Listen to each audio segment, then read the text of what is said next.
అసలు 60 acres land pool చేయడం అనేది first of all challenging task.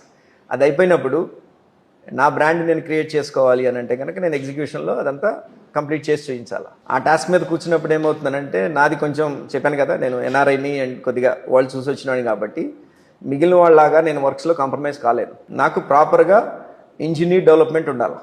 జనాలతో చెప్తే ఏంటి సార్ ఆ ఇంజనీర్ డెవలప్మెంట్, కట్టేది మేస్త్రేగా అంటారు. కట్టేది మేస్త్రే, కానీ there should be an engineering behind it. దానికోసం నేను ఏం చేశాను అంటే ఒక ఎంఈపీ కన్సల్టెంట్ని హైర్ చేసుకున్నాను, ఒక ల్యాండ్స్కేప్ కన్సల్టెంట్ని హైర్ చేసుకున్నాను. కొన్ని విల్లాస్ కడితే కొన్ని వాళ్ళకి అప్రిసియేషన్ అవుద్ది అని చెప్పి ఒక 20 villas నేను కడతానని ప్రామిస్ చేశాను. Wonderful. Today I have a demand close to about 100 villas.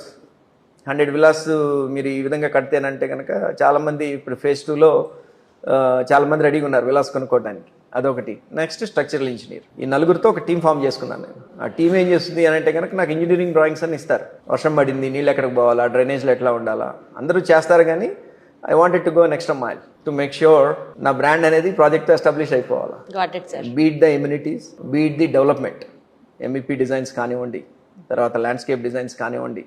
అంటే ఖర్చు కస్టమర్ పెట్టేది లోకల్ ఖర్చే, కానీ వాళ్ళకి వచ్చే ఇమ్యూనిటీస్ మాత్రం డెఫినెట్గా హైదరాబాద్ స్టాండర్డ్లో ఉంటాయి, if not the international standards. అట్లాంటి ఇమ్యూనిటీస్ని నేను పట్టుకొద్దామని ప్లాన్ చేసినాను ఈ ప్రాజెక్ట్లోకి.